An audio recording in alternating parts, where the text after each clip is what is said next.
that game. In what ways can that be a useful coaching tool, from your perspective? Yeah, I've spoken a lot about allowing the players to play the first 3 games and then starting to work with them on film.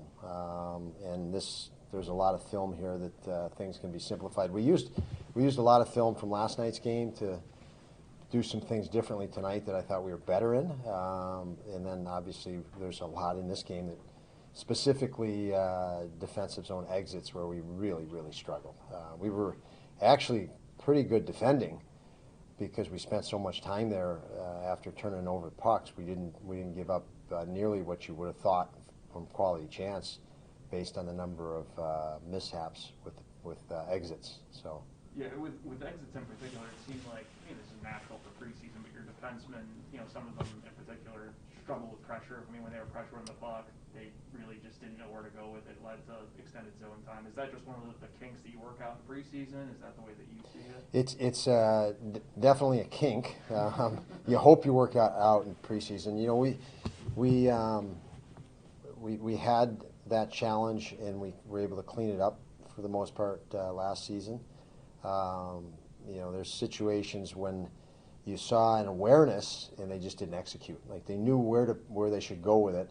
But there are things absolutely that we can tweak and we can drill into practice that can help us in that area. But by what you saw tonight, it looks like we've got a long way to go. So some of it will be on film, some of it will have to be in practice with actual reps.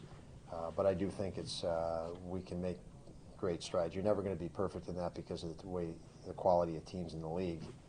Everybody's going to have some hiccups there, but we had too many, certainly. Encouraging to see the way that Jack Quinn was able to really piece together absolutely his best game, the preseason, and probably just his best performance in camp so far.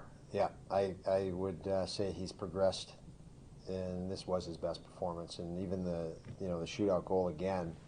The confidence he had, but there was more detail in his game, more awareness in his game from a defensive standpoint than there was maybe in game 1, and he played with another level of maturity than he did in his first preseason game. So a definite progress.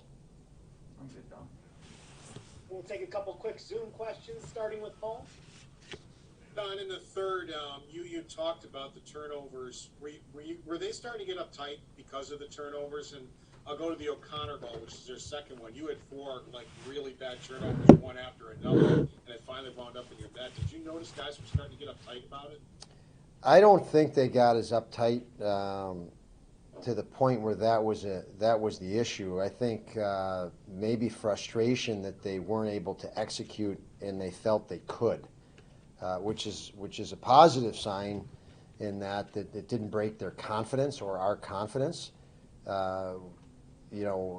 Again, they felt like they could do it and they weren't executing what they saw, as I just mentioned to Lance. I think they saw the natural simple outs and they just didn't execute.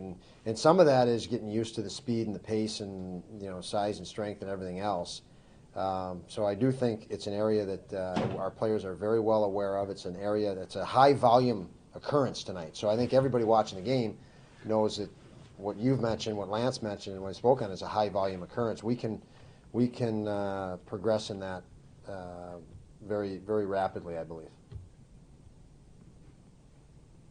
Hi, Don. Just 2 quick things. Was Axel's absence related to the paperwork or whatever you mentioned today? And just Dylan, obviously his best game.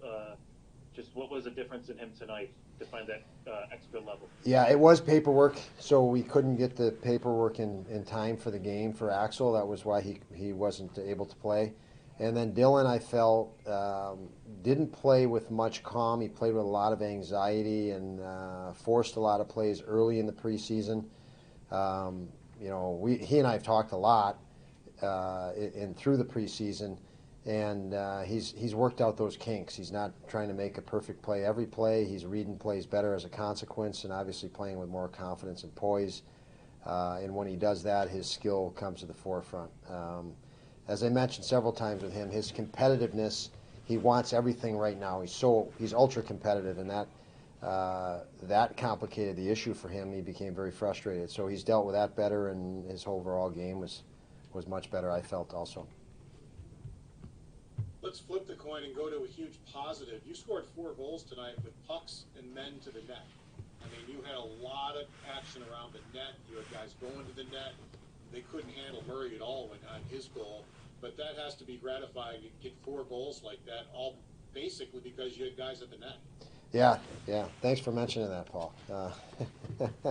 But yeah, it's nice. I mean, it's, you know, you want to play a direct and hard game, and it's what we love about this sport is you know, guys going to the net and playing that hard style, and we did that tonight. We had, I thought, layers of players going to the net as well. So something we've talked about, we've worked on, and you know, credit to our guys to execute. Thank you, Don. Yep. Thank you, guys. Have a good night.